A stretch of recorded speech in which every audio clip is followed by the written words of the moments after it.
Just pushing their little tails down in there, right? And I picked some of the coated ones. Hello, flower friends. How about it?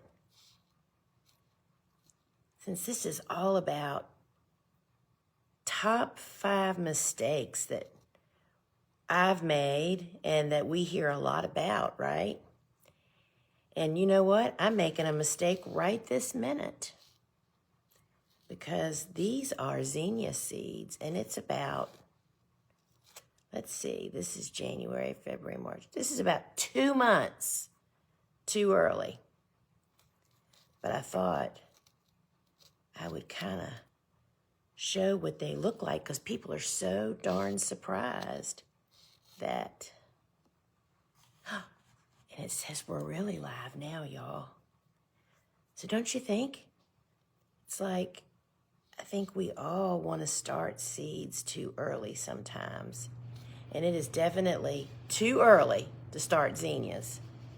But I have to show you how to do it so you'll know when it is time for you. Look at their cute little butts still sticking up there. That's exactly how it's supposed to be, y'all. Let me put this last one.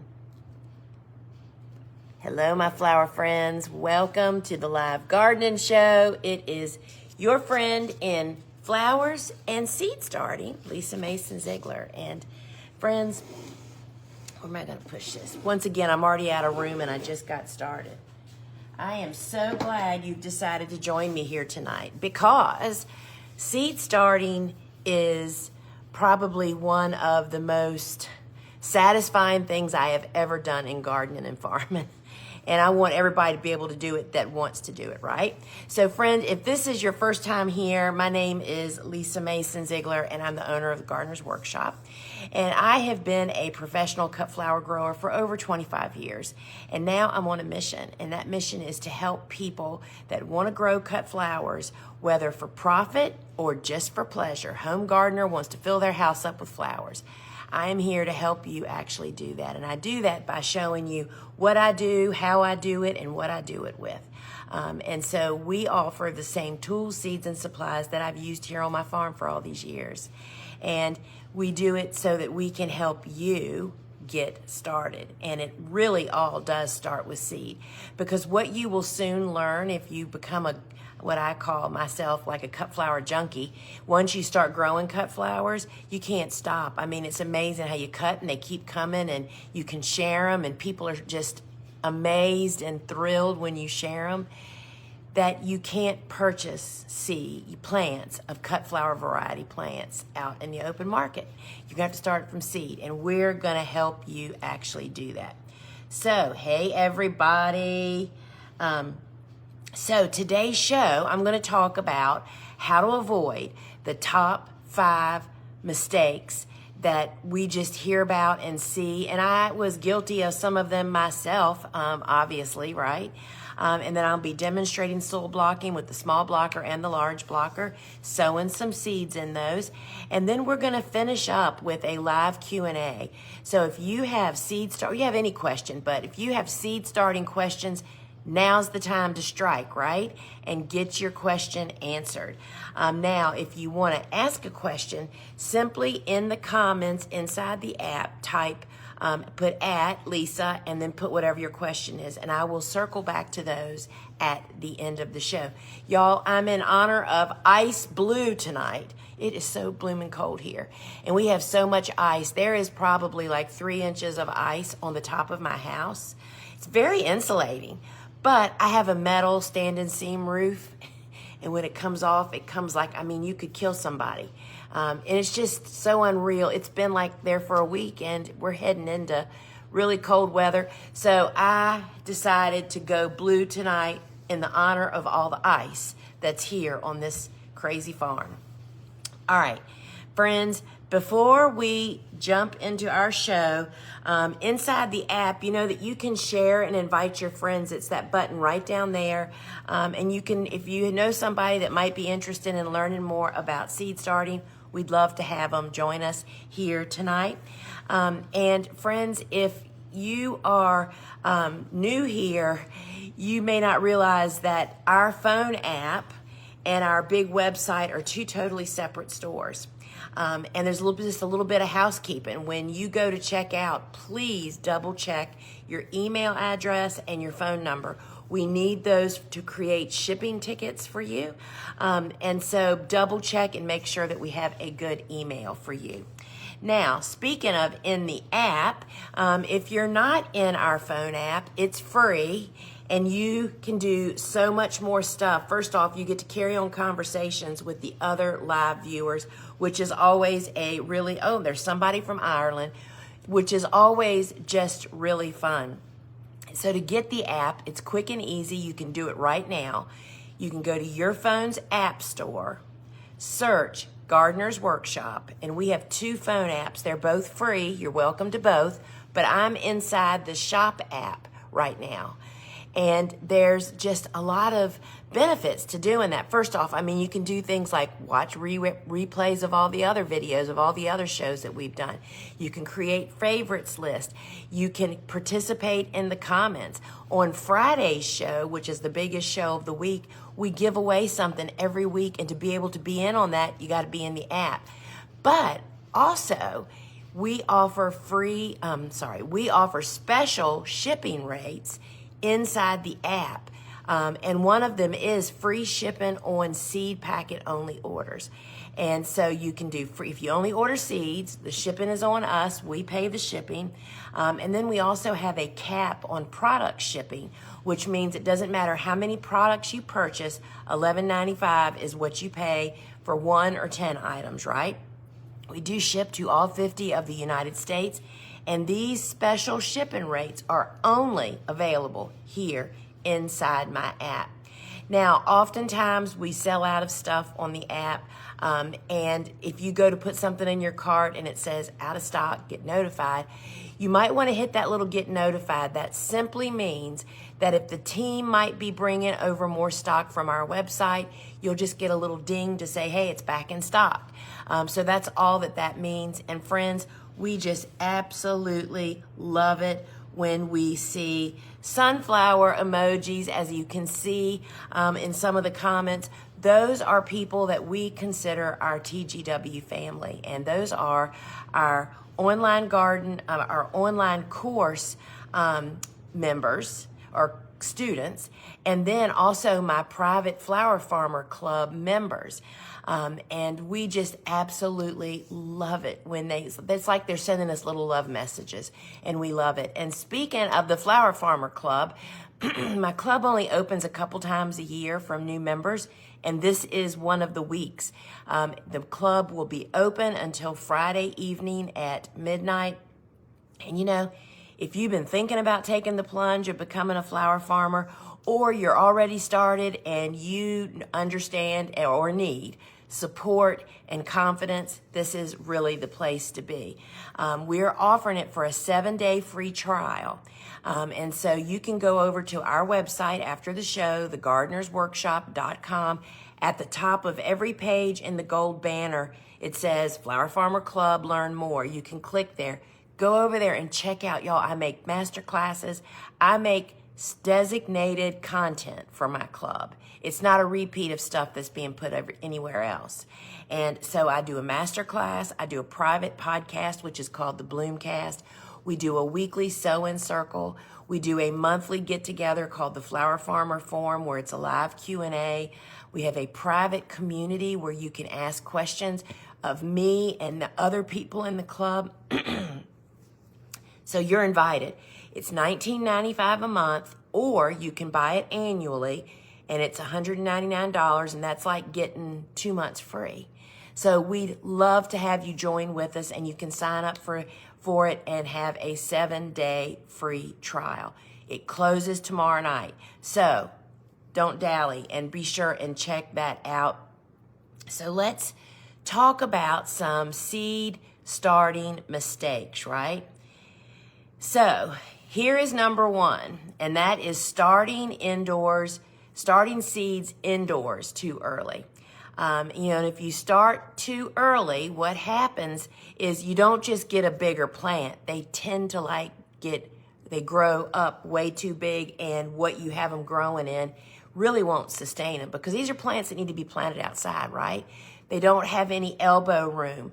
And so you really need to actually, all you have to do, my friends, is read the seed packet. We put all this information on the seed packet. We actually tell you how many weeks before you're going to plant that you start any particular seed. This is zinnias, and zinnias are started 2 to 3 weeks before planting the seed. And I know zinnias can be planted outdoors, and we're going to talk about that in a second. But this is for starting them indoors. I know it feels sometimes good to get a jump start on things, and seeds are not one of those things that you actually want to do that with. So read the seed packet. It's on our website on each individual seed page. It tells you how many weeks before you need to plant the plant, how many weeks before you're supposed to start it, right? Now, how do you know when you're supposed to plant something, right? And so, wait a minute. Oh, I'm just me and this technology, y'all. All right. So, how can you figure out what to actually plant, or when you are supposed to plant warm and cool season annuals? And friends, that is the #1 job of my big calendar journal that includes my cut flower, seed starting, and planting guide. Friends, you will have to guess no longer. You won't have to ask any longer. This is page 2 of my big calendar.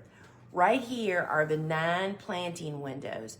You plug in your first and last frost dates. It doesn't matter where you are. This works for you. You plug in your frost dates and do the counting as I direct you here, and you come up with, I think it's 5 different cool season potential planting dates and 4 different warm season. And friends, you'll then know when you're supposed to plant. You always start at the end. You figure out when you're supposed to plant something, then based on that is when you figure out when you're supposed to start your seeds. And I would take a gamble and say that most people do it the complete opposite. They just start the seeds. Then they try to figure out when they're supposed to plant it, to discover that they can't plant that for weeks because it's not warm enough or not cool enough, depending on what you're actually doing it. So this is the big calendar journal. It includes 12 months. Look how big these pages are, y'all. This is 1 day. You know what this means? You have room to write your seed starting schedule, your garden chores if you want to add them on here. The last page of this calendar includes my tips on, just one of them is how I write on this calendar. And when you write on it in a really deliberate way, meaning like you put the same things in the same columns from month to month, you have now created an incredible journal of your garden that becomes a powerful resource and planning tool. The calendar is $39.95 plus shipping. And friends, not only do you have your instructions here, here's a QR code. When you go scan this and go to that page, I have a seed starting worksheet for you to print that has 66 of my favorite flowers. And once you find your planting windows, you sit down with that seed starting worksheet, and it tells you exactly how many weeks to count back to figure out when you start whatever it is that you want to grow that's on the list. But it's better than that. Also on this page, there is a recording of a workshop I did taking you through these 9 windows. You don't have to go it alone, y'all. I am there to help you fill it out, right? And to get started with your big calendar. I've used a giant calendar like this for 15 years. It's what taught me to be this amazing succession planner, meaning I just have flowers all the time. And we spread the work out. I mean, it will change the way you garden and farm. No joke. All right, so that is the big calendar, and that's going to tell you when you actually are supposed to start the siege, right? All right, so that is number 1, people planting indoors starting way too early, okay? Now, let's go to number 2, planting seeds outdoors in the garden too early. And that's even worse because your seeds don't usually germinate. They just kind of freeze or just don't germinate at all, right? Again, check your seed packet. First off, we always, if there is a choice on which way to start a seed, meaning it can be, like a zinnia, be started outdoors or it can be started indoors. As commercial growers, we always choose starting indoors because it's more efficient, you waste less seed, and you get more it's much less labor, y'all, much less labor. So you read on the seed packet and it tells you, so this is what this says on our seed packet.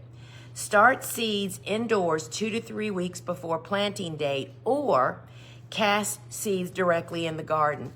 Let me give you a little tip about planting seeds out in the garden, which we don't do at all for spring or summer. We start everything indoors. However, if you want to do it, I did a test last year. There's a great YouTube about our Planet Pink garden. It's a great way to start seeds if you plant them at the right time and then water them and keep the weeds out under control. It's just more work. So if you're going to plant warm season seeds, where we're headed right now, right? Zinnias and sunflowers and cosmos and all those things that could be direct sown out in the garden, even celosias. If your last frost date, my last frost date is mid-April. If you're planting seeds outside, these are warm season seeds, y'all. They like it warm to hot. If you plant them right at your last frost date, they will never germinate. They're going to rot. They're going to freeze. They're going to be out there shivering, and then they're going to get wet and not dry out because it's just too chilly. I would wait 2 to 4 weeks after my last frost date to direct sow in the garden for the highest rate of success. I mean, you can do it whenever you want, obviously, right? But you want the soil to warm up. Think about that. If your frost date if you get a soil thermometer and start checking your soil temperature, you'll see exactly what I'm talking about. It is still cold. So planting warm season seeds early out in the garden, you might as well just throw your dollar bills out the window, literally, because they are not going to germinate. They need heat. Temperature is the key, right? So what I look for as kind of my cue when I would start direct sowing warm season seeds outside is when nighttime temperatures get a 60 degrees or above. Not talking about daytime, y'all. Daytime does not matter at all. It's the nights that kill them or rot them or take them out of here. So when you look at the 2-week forecast, when you see all 60s or above at night, then it's time to direct sow seeds out in the garden. And it's the complete opposite for cool season seeds. If you tried to plant them too early at the end of summer for fall sowing, they're not going to germinate. It's still too hot outside. Y'all, you have to just read the seed packets and follow the instructions. It's all written right here. Because if you plant cool in warm conditions, they'll just sit out there and wait and wait. But guess what doesn't wait? The weed seedlings that are just going to take over your garden. So read the seed packet and don't start your indoor seed starting or sow out in the garden early or late. Read your seed packet. It makes all the difference in the world. And this is one that we see it go both ways. So number 3 is planting seeds out in the garden that really prefer to have their seeds started indoors because they need special conditions, or vice versa. We oftentimes get questions, especially about cool flowers, which are cool season hardy annuals, about larkspur, nigella, Iceland poppies. All of those are just great. Plant them out in the garden in the fall for most of us, seeds. But when people try to start them indoors, because they obviously did not read the seed packet, it only says direct seed out in the garden. It doesn't even have an option of starting indoors, right? They need a variation of temperature, nighttime's cool, daytime's warm, to break dormancy to know to sprout. And that's practically impossible to provide indoors, right? So read the instruction. You read every single seed packet to see what its preferred method is. And if it's not on your seed packet, then you need to start buying seeds from us, one. And secondly, you can just go to a search engine and ask that question. I have XYZ seed. How does it prefer to be started? And you will get answers. You do not have to guess, right? And for us, in addition to being on our seed packets, it's on our website, on each individual product. You know, if you go to a seed and then read down, all that information is right there. It is also in my cut flower handbook. There's over 66 different flowers featured in here, y'all. And for each one of them, we tell you everything you need to know. How to start it, when to start it, which varieties, how to grow it up, cutting it, when to harvest. Everything you need is in this book. And I would absolutely love to sign one for you. I wanted to show you. This book has the most beautiful table of contents. I show it all the time. Look at the imaging. You know, of course, we grew all these flowers, right? You know that. And there are Iceland poppies. That's a cool flower, fall planted. Bachelor buttons, fall planted. These other guys are warm season. It just features all of the flowers that just make great cut flowers. And this book will really guide you beyond where the calendar is like your guide of how you figure out when you plant what. This is like what varieties, how do I start the seed? What do I do? How far apart do I plant it? It's all in here. And it includes a bonus of the 6 flowers that we simply could not fit in the book, y'all. There was not enough actual pages. So that's a bonus PDF download that comes with it when you buy the book from us. All right, so the next one is a really big one, and I wish Susie was here. Susie's our show producer, but when she started working with us several years ago, she was really quick to tell me that she was resisting buying a heat mat. She was trying so hard to start seeds at home, y'all, and just not having good success at all. Then she finally bit the bullet and got a heat mat, and it changed her world. Heat mats, even for cool season stuff, make all the difference. Temperature change is one of the things that makes seeds realize they're supposed to wake up and sprout. And if you just set a tray somewhere in a house, nothing changes, no temperature change. Back in the day when refrigerators used to get hot on top, that's why people put their seeds up there, y'all. It was like your own little heat mat. Well, that doesn't happen anymore now that we have all these electronics. So this is our seedling heat mat. It has a built-in thermostat, which is triggered off of the air temperature. This tray, this heat mat heats up 15 to 20 degrees warmer than the air temperature. So let's just say it's 70 in your house. And you're thinking, and I say, most seeds germinate best at 75 to 85 degrees. And you're thinking, my house is 70, I can do that. Well, that's your air temperature, friends. That mass of soil is 15 to 20 degrees cooler than the air temperature. So if your house is 70 and you have blocks or soil sitting somewhere, not on a seedling heat mat, I can tell you it's 50 to 55 degrees, and that's why your seeds aren't sprouting. This fixes the problem. So this is the seedling heat mat. It's $39.95, and it'll hold 4 of those trays that you'll see behind me. I'll bring that up here in a minute. So the seedling heat mat works wonders to get your seeds to germinate. We place warm season trays directly on the heat mat. Cool season trays of seeds. I use, believe it or not, y'all, a cookie cooling rack that you put cookies on. It's about that tall. Just place that over top of your heat mat. Cool season seeds need warmth. They just don't need it hot. And putting the cookie rack on the mat just creates a little airspace. So they're still going to get 24/7 warmth, but it's not going to be hot. And that works really, really well. So here's what we do. We sow the seeds. Say we've sown our seeds. Then we're going to take this tray and this is warm season. So we're just going to put it directly on this mat, right? And we're going to plug this in, and we're going to leave this tray here until I see 50% of my seeds showing signs of light. And then when that happens, when they start to sprout, and we just see cracks happening, you can see the seeds are starting to do something. That counts as sprouting, y'all. We then take it off of the heat, and that's when it would be moved to a grow light. And let me bring that up a little closer here.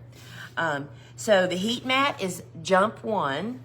Then jump number 2 is the seedling grow light, and my cord's not quite light enough, and I'm letting these seedlings stay out here. So let me see if I can't get this over a little bit more. I want you to see the whole thing. That's pretty tight. All right, so did I bring it up? I did not. So once you have 50% sprouting, you take it off of the heat and you take it to your grow light. This is our little 24-inch, so easy to use. My tray's on it. Look how little this is, y'all. Just not cumbersome at all. And it'll hold 4 of these trays.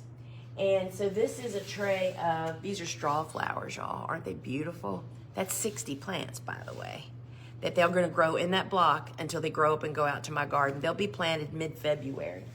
So the grow light provides the 16 to 18 hours of sunlight or bright light that they actually need. So these are, and I just watered these. These are my Billy Balls, Craspedia. And if these had not been under a good, strong grow light, guess what? They'd be so tall, they're stretching and looking for light. They stayed short and stocky because they're under a grow light, y'all. A grow light makes all the difference in the world. And in fact, we don't even have 16 hours of daylight a day, right? To actually give that to them. So the little grow light is one of the things, just like the heat mat, that we see people skip all the time. And for sure, you know, I mean, if you're just piddling around and don't really care about the quality of your seedling, and why should you care? We know for a fact that healthy transplants perform better out in the garden, resist disease and pests better, and go on to produce more.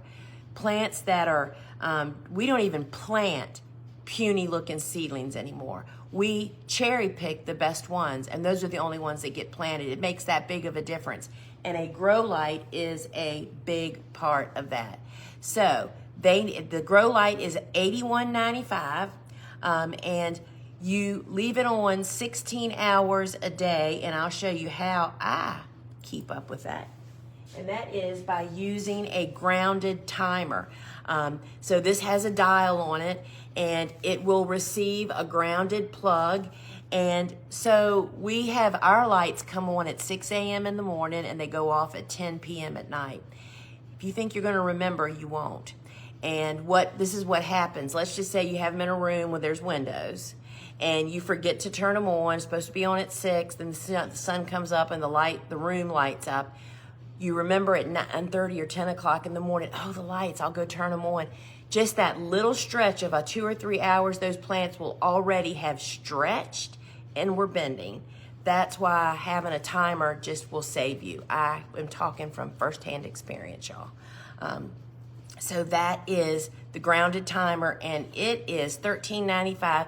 So for $100, basically, you could have a grow light and a timer. I don't know if you've bought plants lately, but that is a walk in the park for several years of service from a grow light and a timer.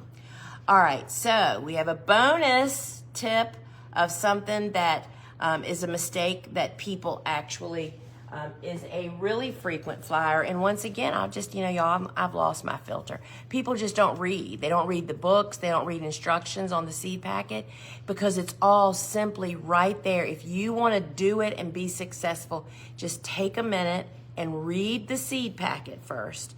And then if you still have questions, go to one of the resources if you need a deeper dive. So number 6 is covering the seeds with soil when the packet tells you clearly, where's one? Here it is.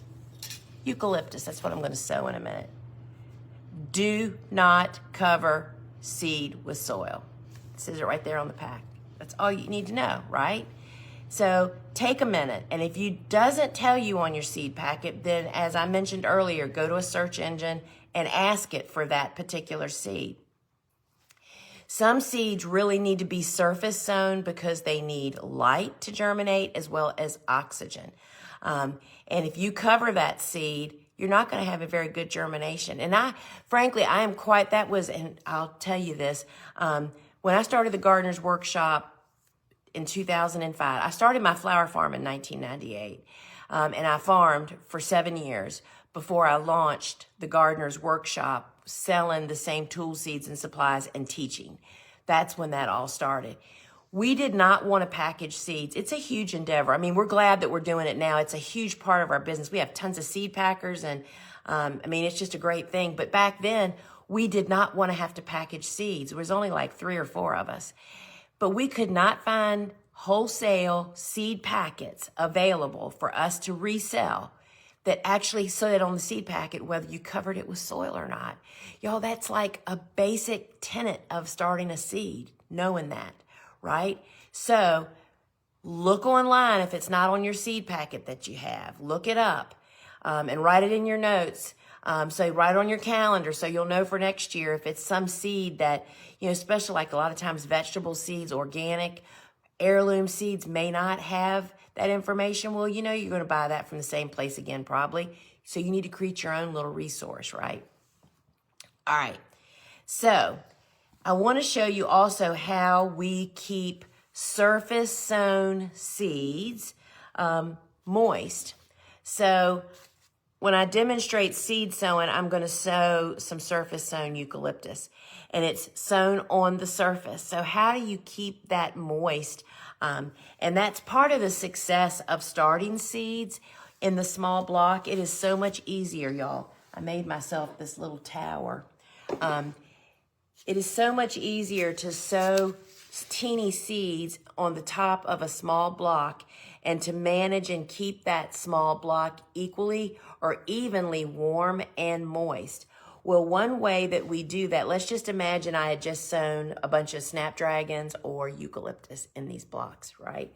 I take this in and I put it on my ceiling heat mat, and then I simply lay burlap over it. This is cut. It comes in a big 3-foot square piece. You can cut it. My piece in my grow room, it's big. I just lay it over multiple trays at once. Some people cut it to fit their trays. This simply traps moisture but allows air circulation, and it does not block light either. It allows, and when it says it needs light to germinate, that's not a grow light, y'all. That's just ambient light. That's just room light, right? So you don't have to do anything special for that. But using the burlap does not block oxygen or light from getting to your seed, and it helps to retain moisture.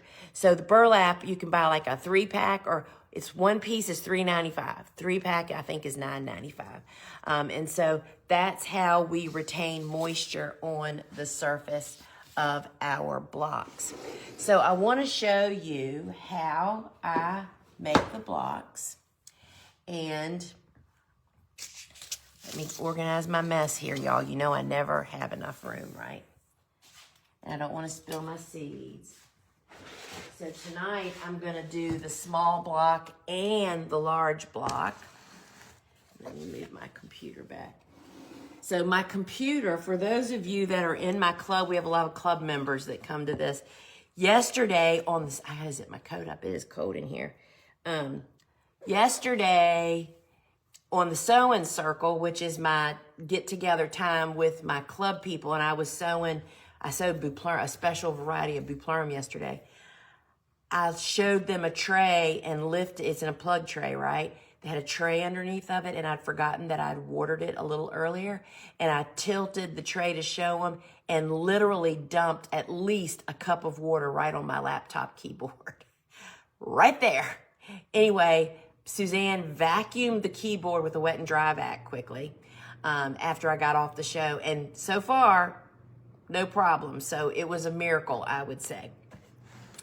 All right, so let's take a look at what I'm going to do here. So I'm going to make soil blocks.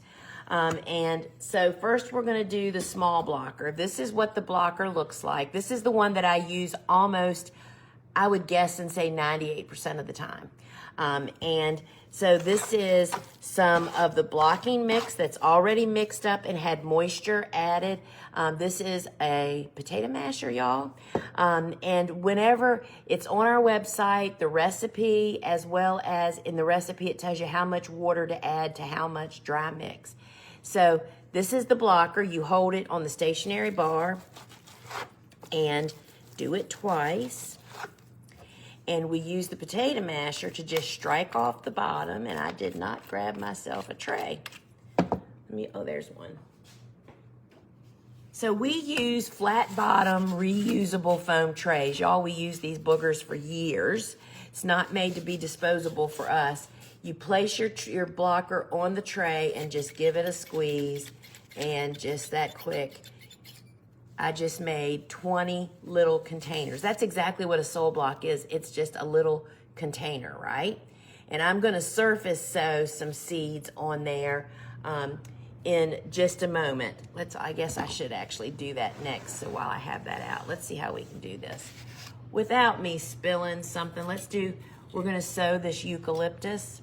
So my eucalyptus babies are about 1.5 inches tall. There inside my grow room, but we're gonna start some more. All right, so this is how, again, you have read it on the seed packet, right? It tells you exactly what to do. Now we use these little aluminum seed pans because there's no static electricity. And that means when I just touch that moistened toothpick, I get a little saliva on the end. Can y'all see that seed? Let me get it in front of my skin. Can y'all see him? He just jumped right on there because there's no static electricity. And there it is. I am just going to sow my seeds. And so I am firmly seeding it on the surface because eucalyptus says do not cover the seed. But you need to be sure that it's seeded down in the soil. Otherwise, it won't get moisture, it won't get warmth, it won't get all the things that it needs. And that, my friends, is how you sow surface seeds.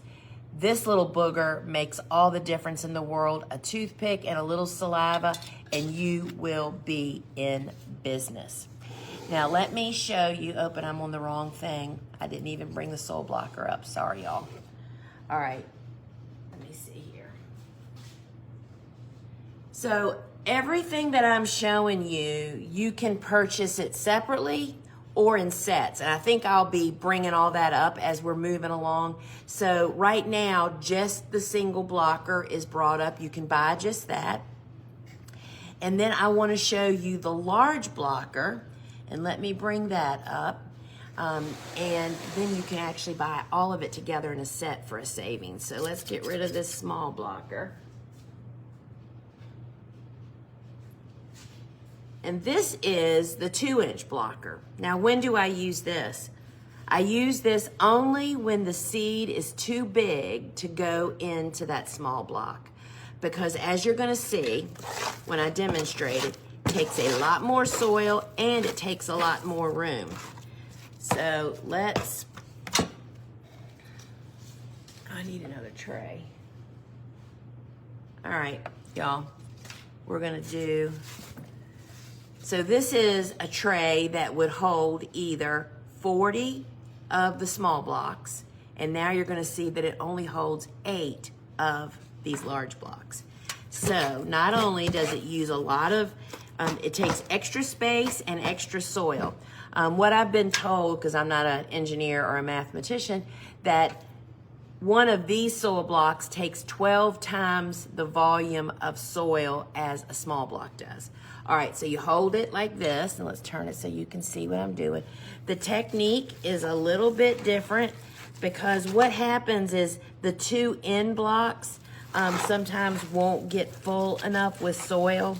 So that's why I go back and forth. And when you're doing it, you're thinking, oh my gosh, this really does use a lot more extra soil, doesn't it? So you strike off the bottom, but when you need the bigger block, you need it. I just don't use it as often. So this is on, this is the small tray, and it comes with this nipple. See that white nipple? And that makes an indention on the top where you can just sow a seed. And we're gonna sow sweet peas. I know a lot of people are doing them right now. It's a cool flower. And so I'm just gonna put, they're kind of bigger so you can see them better. So I'm gonna sow sweet peas, which I actually have here somewhere. Where did I just move them to? Hiding them. All right, so let's start some sweet peas. And I actually have some sweet peas back here. I'll show you. So for sweet peas, I just simply put those in my hand, and I am gonna just drop one in the hole. And then sweet peas, if you read the seed packet, y'all, cover seeds with soil, right? So there's two ways you can do this. I'll show you, I just saw there it is. There's two ways you can do this. You could take a toothpick and push that sweet pea down in the block, but if you just happen to be right where your tray of soil is, you can simply, that's too much. Simply just put a little, take one of these little plant marker babies and just simply drop a little plop right on top. And y'all, it is that quick and easy. We just planted 4 sweet peas. And let me show you what they look like grown up. I have some here.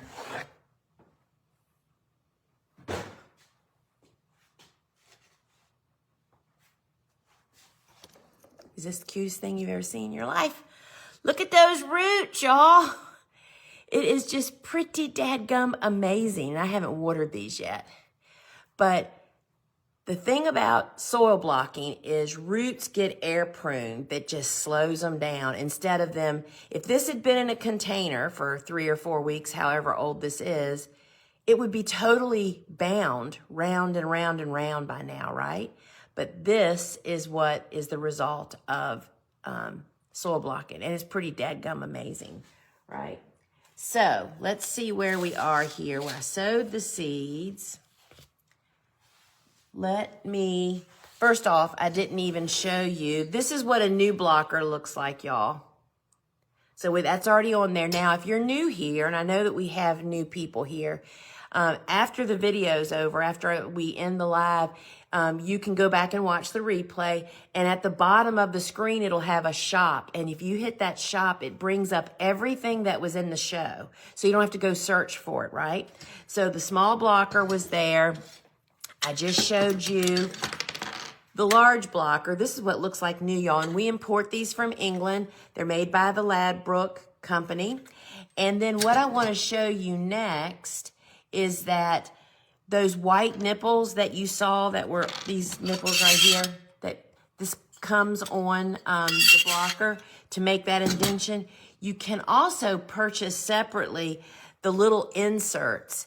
And let me tell you, you pop out those little white nipples and put these in, and they make the perfect size hole in the top of the 2-inch block to drop a small block in. And I do that rarely, but I do it for some important crops. Eucalyptus is one of them. Tomatoes, peppers, and eggplant. Those are the only ones I do it for. And y'all, they grow the most amazing root systems, right? So you can purchase those. I believe that they're $9.95 inserts. Yes, I believe that they're $9.95. But you can also buy, number one thing we sell right behind our kits is the soil blocker set. That is the inserts, the 2-inch blocker, and the small blocker. So you're like ready to start any size seed or to bump up if you so choose to do that, right? Then we have extended through tonight. So this goes off tonight, y'all. So the set, small one, large one, and the inserts is $87.17. Okay, so you get all the pieces. You get instructions with that. And then we have continued this past weekend. We put our DIY kit on sale, and y'all just blew us away. So we brought it back for this week, and it ends tonight. So this kit is the small blocker, and the DIY nutrient for you to make your own blocking mix at home. So that means that this powder, which is green sand and rock phosphate powder, 50-50 mix, has the recipe right on the front of the bag. You add your peat moss or cocoa fiber and compost, and we recommend sifting them both with this nutrient mix, and you're ready to make your blocking mix, y'all. It is so simple and easy to do. I did this for years before we got ready-made mix, right? So you get this bag, which will make 12 recipes. That's how much nutrient there is. The small blocker and the seed pan that you just saw me use. Now, regularly, this kit, which is already like 5% off or something, normally it would be $58.76. Y'all, it is $47.01. It's really the deal because you're really just getting these 2 extra components for $7, plus shipping, of course, and paying for the blocker. So for $47.01, you can get started soil blocking and making your own soil by having your compost, peat moss, or cocoa fiber. So my friends, that's kind of my take. You know, it's not rocket science starting seeds. I understand that a lot of people make it really, really complicated, but it doesn't really have to be complicated. It is as simple as reading the instructions on the seed packet, planting them at the right time or starting them at the right time, giving them warmth, and then putting them under a grow light. Honestly, those are the things to figure out. And when you do, you know, you just might be a flower farmer then. That's what happened to me. It's like I started starting so many seeds. I was like, what am I going to do with all these plants, right? So one thing led to another. So my friends, it is time for us to wrap up. And I hit the wrong button over there. There. So in a couple of minutes, I'll be doing the Q&A. So if you have a question you would like for me to try to answer, then just post it in the comments, put @Lisa, and I'll circle back to those. And remember, those special shipping rates that I mentioned, free shipping on seed packet only orders, and the cap of $11.95 is only here in the app. That is not available over on our website. We can't do it over there, y'all. That's the bottom line. So remember, that's only here inside the app. And, you know, over on our big website, thegardenersworkshop.com, we have so many resources for y'all, free resources. There's videos, there's blogs, and under the blogs, there's a free resources tab, or actually on one of the tabs is, I think across the menu says resources. And if you drop that down, there is so much stuff in there, y'all. You can search in our blog for seed mistakes. And then we have 2 podcasts, Seed Talk and Field and Garden. And we would love to have you take a listen to both of those. And remember, while you're over there, you can check out the Flower Farmer Club. Membership closes tomorrow night. We have a 7-day free trial going on. And we would love to have you inside of our club. There's so many great resources, but I'm telling you, people, it is being with your people that are kind of focusing on doing the same thing as you, that have understanding and support and information and help that's unlike anything else. You can be vulnerable there, and not worry about, and you know that you're getting good answers. We police it all. So check out the Flower Farmer Club.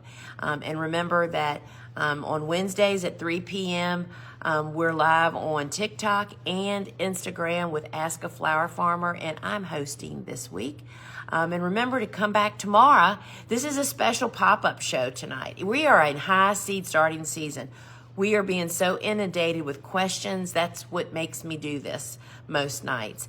If you want to be notified when we do these things, be sure that you turn your notifications on inside the app to get a little ding on your phone when I pop in, unscheduled. But the Friday show at 12 noon is every Friday. We do a giveaway.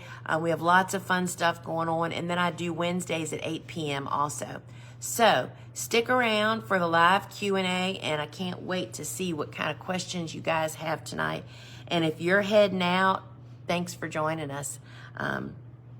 So let's have a look. Oh, Tina, I hope you joined the Flower Farmer Club. We'd love to have you in there.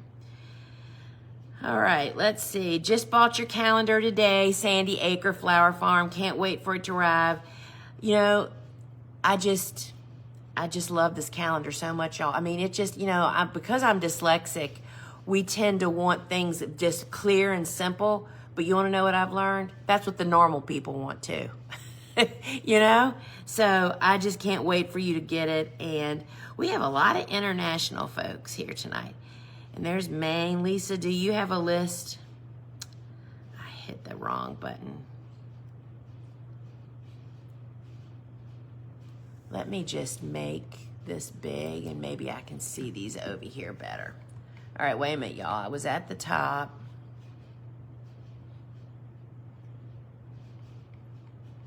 See, so many sunflower emojis, y'all. Y'all are the best.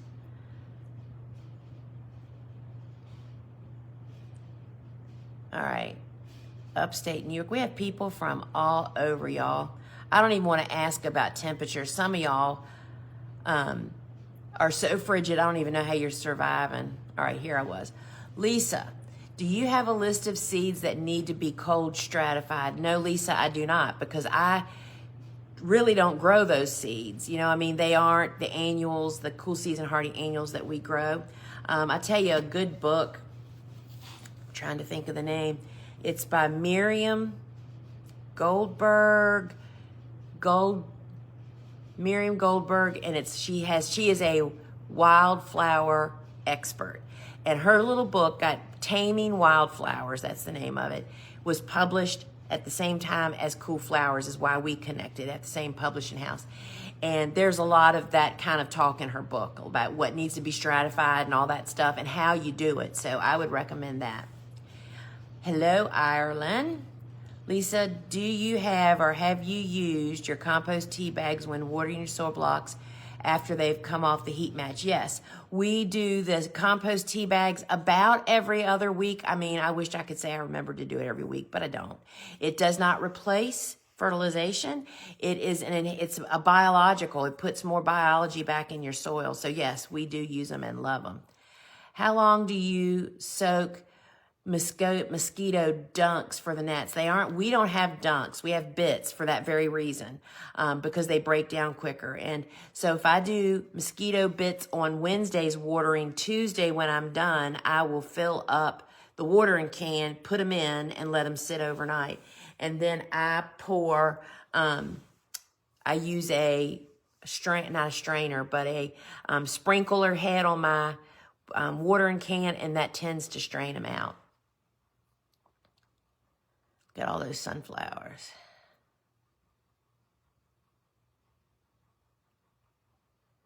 If we weren't going to warm up and needed row cover, am I thinking right that I wouldn't cover again until the snow melts? So Veronica, it's so confusing, right? So you just don't want row covers on when precipitation is falling, because you don't want stuff to get on top of your row covers to smash your plants with the row cover on top. Once the precipitation stops, you can certainly put row covers back on, even if there's snow and ice on your plants. But those are significant enough of a blanket of insulation. You don't really need row covers if you have a good cover of snow. Our problem is, and we're doing the same thing this weekend, we might get 1 to 3 inches, but we're going down to 16 degrees. So my covers are up and they're going to stay up. Because we barely got anything, and I just went out and knocked my covers off, and I added additional hoops. I have a hoop every 4 to 5 feet now. So if you have if you have snow, just leave it. You can put your hoops and covers back up, but you don't need it if you've got insulation, right? Kim, I can't grow asters because we get aster yellows here, which is a virus that leaf hoppers spread around. So I have never grown them, so I cannot tell you that. But you leave trays on heat mats until you see 50% of them sprout. And if I don't know if asters are a cool flower or a warm flower, to be honest. You need to find that out, because that'll tell you whether you need to have a cookie cooling rack or not, right? Narrative flowers. Following you for years, but this is my first live. Oh, welcome. I think you're from Ireland, aren't you? All right. Yeah, ice baby, that's for sure. Lisa, do biennials bloom just one season and then they are done? Classically, yes. The only biennials that I grow are 2 Sweet Williams, Super Duplex, and Electron, because they're worth it, because they are just hot cut flower crops. So we start them in the middle of the summer, and the calendar guides you to when you're supposed to start them. Start in the middle of summer to get them planted so they can be in the ground, to be established, to get cold treatment. They bloom the following spring, and then they're pretty done. Lisa, I'm asking about the aster seeds on a heat mat. Yeah, so Kim, that's what you need to find out. Are asters a cool or a warm season? If they're cool, you need to be sure and put a cookie rack under them, and then it's the same for everything. You wait until you see them starting to sprout before you take them off. Lisa, how much space do I want between my trays and the grow lights? Brenda, that definitely depends on what kind of grow light you have. This particular grow light has a T5, that's a real thin bulb, and it gets warm and it can actually get hot. And so you don't want it right on top of your seedlings. And in fact, the higher it's raised, the wider its footprint. But it depends on your bulb. So what I would do, if you don't know, if it's LED, they're cool. That's one reason I don't like LEDs. They don't provide any warmth. If they're LEDs, you can put them anywhere, but typically the higher the light technology has changed so much in the last 3 or 4 years. The higher the light, the wider the footprint, if it's bright enough. So put your hand under there. See, I can feel warm. And if you don't feel warm, then you just need to judge what is the footprint looking like. Is it bright enough for me to lift it up to make it forecast or broadcast a wider footprint? And they give you absolutely no direction on grow lights. It's terrible. Tina, love our big calendar. Just amazing. After all your expertise you have provided for us. Well, thank you. How do you out the last frost date? So, Julia, if you're asking how you find your last frost date, you put in your zip code or wherever you live and ask a search engine, when is my average last frost date? I'm so excited to use this for my flowers and veggies. Yes, and I was talking to somebody yesterday that has all of her plantings in there. And it just really sets the pace of what you have to do.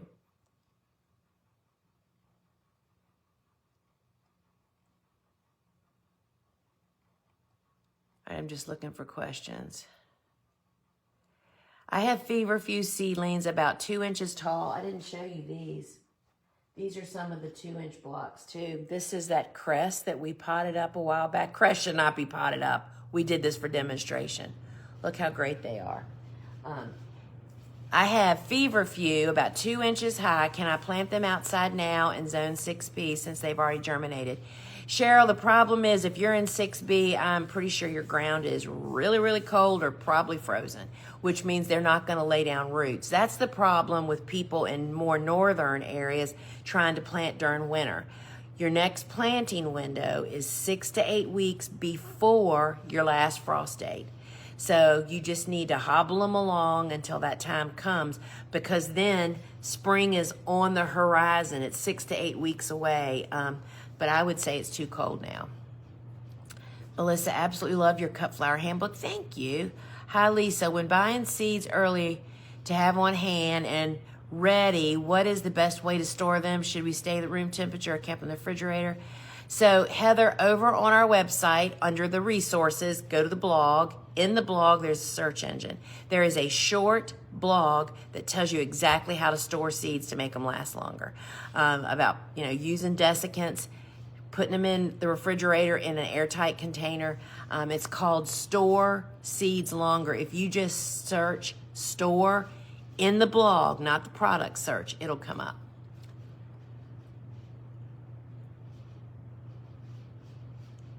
Lisa, tips for starting straw flowers.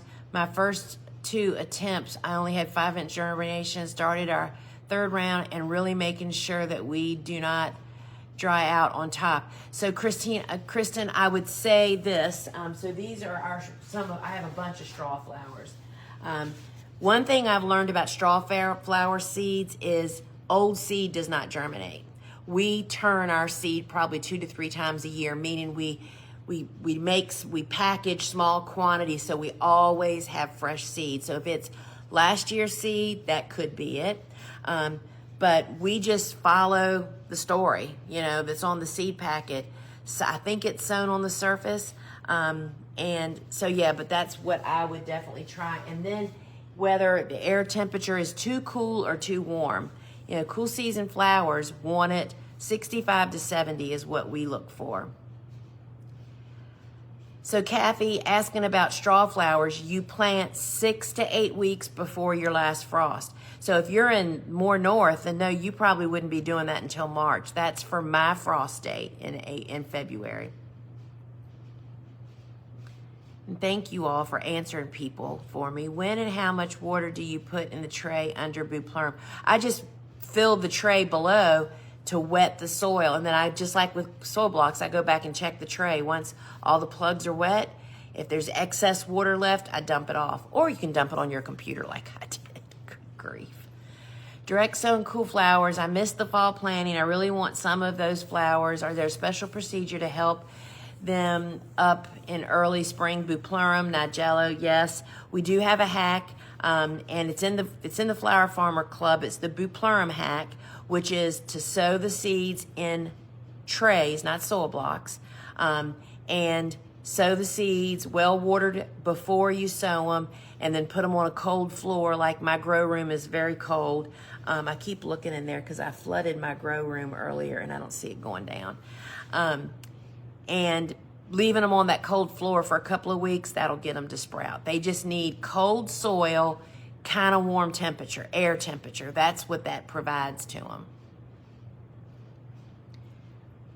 Laura got her DIY kit. If temperature is above freezing, any benefit to exposing new seedlings to natural sunlight for a short while? Heard beneficial when harden off later, referring to cool flower seedlings. I probably wouldn't do it. If they are newly sprouted, you'd be amazed. Somebody just going on them would knock them down and they'll never come back upright. So I would not. That's just too vulnerable. The stems are just too weak.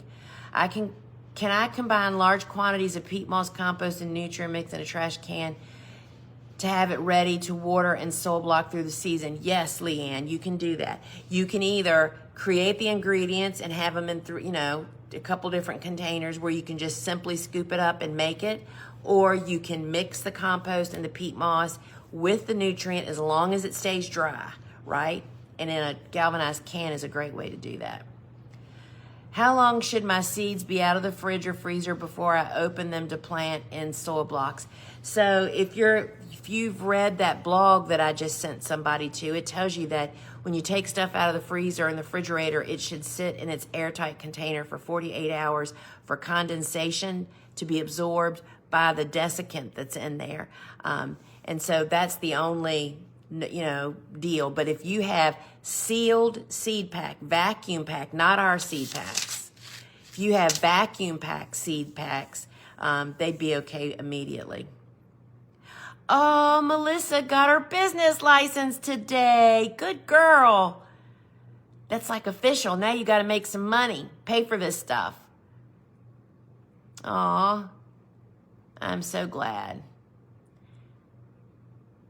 Do you water every day while soil blocks are germinating on heat mat? You should be watering every day on heat mat and under grow lights. They should be dry every single morning. Lisa, should I be overly concerned if some of my blocks have algae growing on them?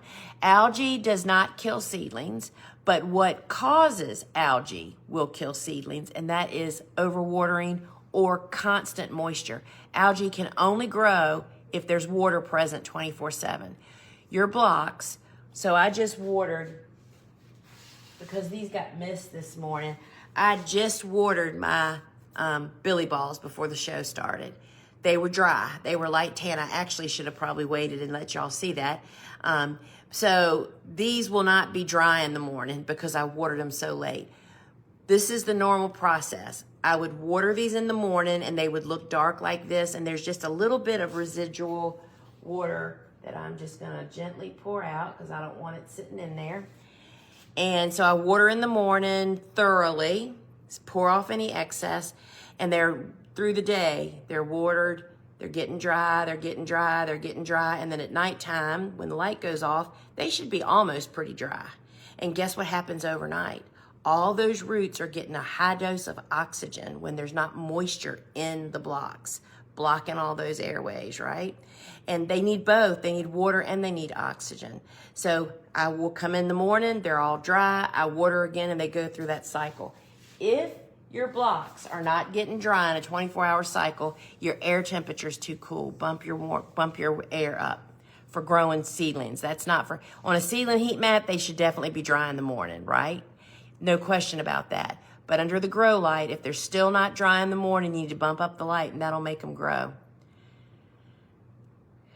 Christina, we just followed the straw flower instructions. And again, I think you heard me just say that it's all about fresh seed. Liz, you have to trust the process. I went and looked under the covers again today. I haven't posted them anywhere. I've actually posted them in the club. I mean, everything looks so amazing, and I just can't even believe it. Lisa, do you ever use humidity domes? No. I'm in Atlanta and planted cool season hardy annuals, and now the temperatures are so extreme here. Will snaps, poppies, lizzies, etc. survive the crazy southern temperatures? Well, Liz, sure they will. I mean, that's if you follow the cool flower concept. However, if you're in Atlanta, Lysianthus, I don't know when you started it. It takes about 12 to 16 weeks to get a little plant. They should be planted, I'm guessing, if your frost date is the same as mine, mid-April. That means that we should be planting this stuff out in mid-February. And if they get in the ground and get established before the heat and humidity just starts misbehaving, yeah, I mean, we have sweet peas in July here when we fall plant them. You should be fall planting a lot of stuff, especially poppies. If the poppies don't do well, that's why. You should really be fall planting those. But when they're established at the proper time, they will face down heat and humidity.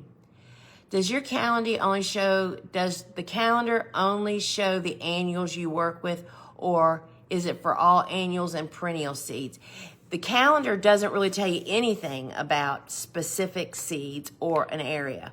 It is basically the recipe or the equations of when to plant cool season and warm season annuals, no perennials. Although you could certainly figure that out. And it can work for vegetables and herbs. You just have to know, is it a cool season or a warm season? My seed worksheet, that's a bonus that comes with it, only has flowers on it. And they're all either cool or warm season.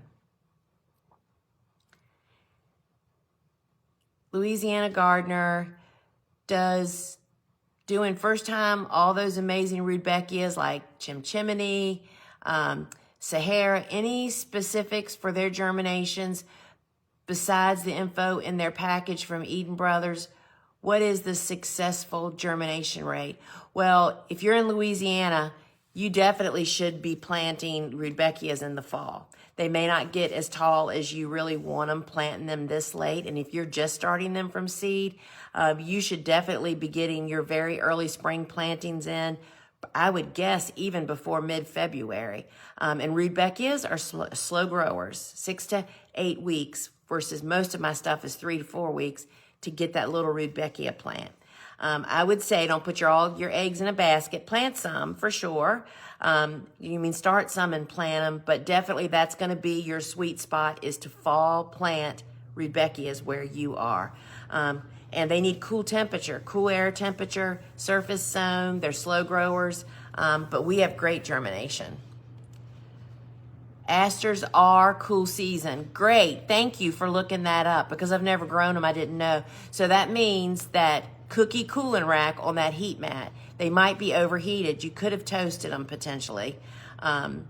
So see what happens. Lisa, any tips for dragon cress? I sowed the same time as Persian cress and still so tiny.